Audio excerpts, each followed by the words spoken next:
In a time ravaged by greed and stupidity, human suffering becomes prime-time entertainment. A barbaric lust for death is the only thing that satisfies the masses. Answer your phone for a violent reminder of a simpler time. Hotline Miami 2, wrong number.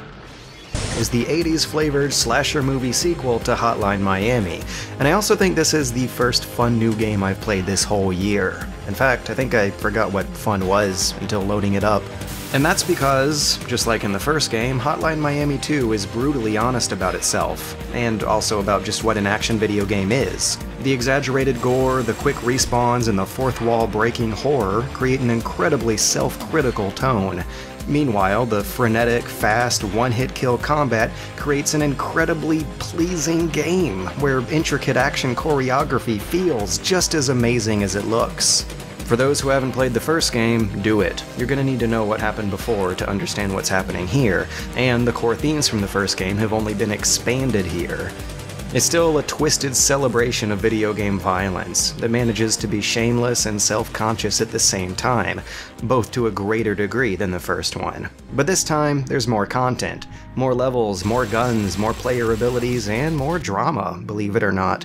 You're going to be clicking through a lot more story scenes in this one than the first game. After a brutish intro, whose shock value is completely spoiled if you follow the news at all, is a clever story that mimics the player's own real-life experiences with these games. After murdering countless Russian gangsters in the first game, and having quite a successful run with it, our previous protagonist has become somewhat of a mysterious celebrity in the game's universe. No one knows if he was killing gangsters for justice, for pleasure, or for hatred, and in the sequel he's inspired other copycat killers, misguided vigilantes, schlocky horror movies, and even non-fictional books. It's a confusing, non-linear storyline told from multiple angles and times. You might not be able to follow it clearly until your second playthrough, on a harder mode that flips all the maps upside down. And between all the different characters, time periods, and arcs you have to juggle around, there's a lot more depth and substance to this story than the first game.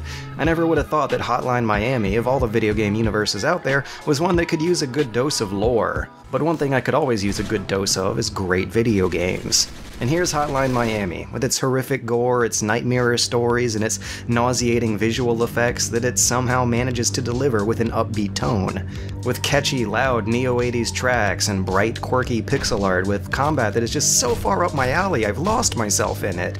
My favorite new feature in the sequel is the Alex and Ash mask, where you control two characters at the same time. Left-click chainsaws, right-click shoots. You can easily double your damage output with these guys, but it takes twice as much coordination out of you to do it right. So you're rushing into rooms, mashing down both mouse buttons, tracking movement from both sides of your peripheral vision, and snapping your aim back and forth at breakneck speeds, and it feels amazing! It feels like becoming some kind of overpowering, terrifying god of destruction. An extremely fragile, easily killable god of destruction.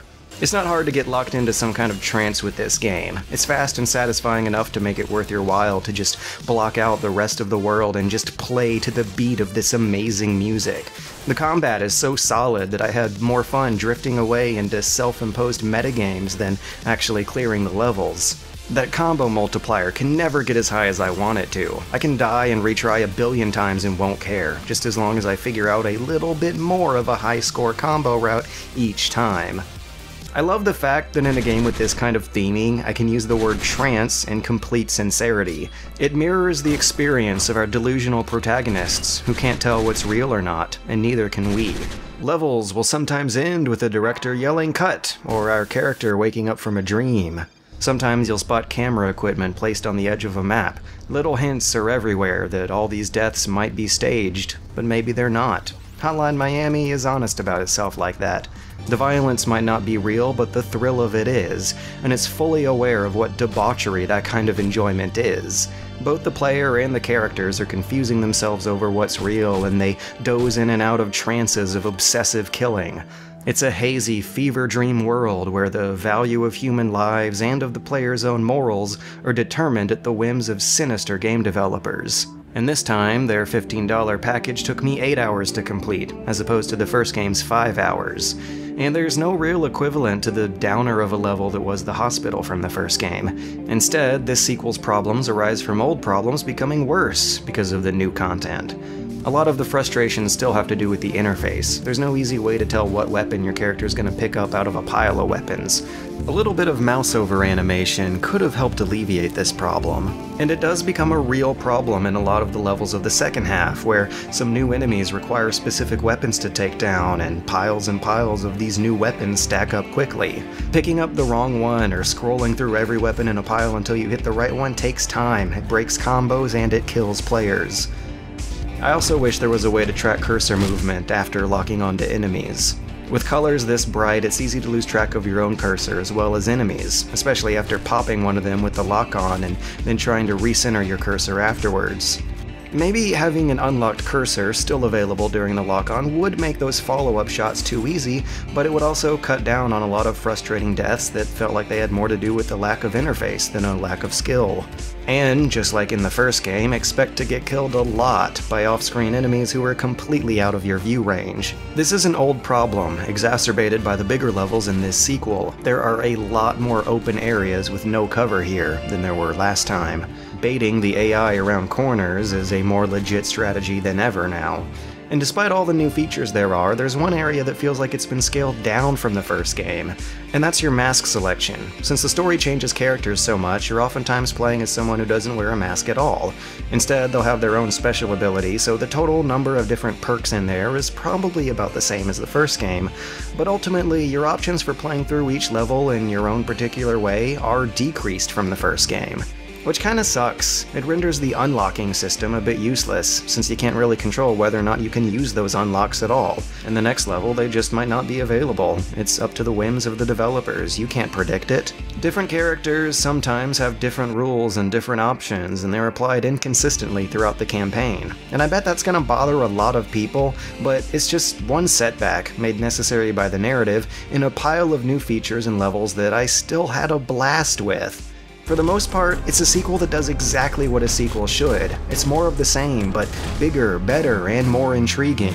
It manages to answer questions from the first game, answer new questions of its own, and then wrap everything up into a definitive conclusion with an excellent New Game Plus for afterwards. And even after that, they're promising a level editor being released in spring, so you get a lot of value for your $15.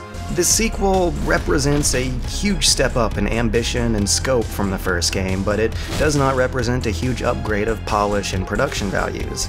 But I think that's a good thing. It's rough around the edges because it should be. It could easily be described as a playful exploration of the darker hypocrisies of pop culture. Cheerful music, fun gameplay, and a comedy of spectacles preclude these horrifying slaughters, with visual feedback that looks just sickening if you stop for a second to actually see what you're doing. This game, this style, and this story are all a perfect match for each other, with each one being as nauseating and thrilling, disturbing and uplifting, hilarious and tragic as the other.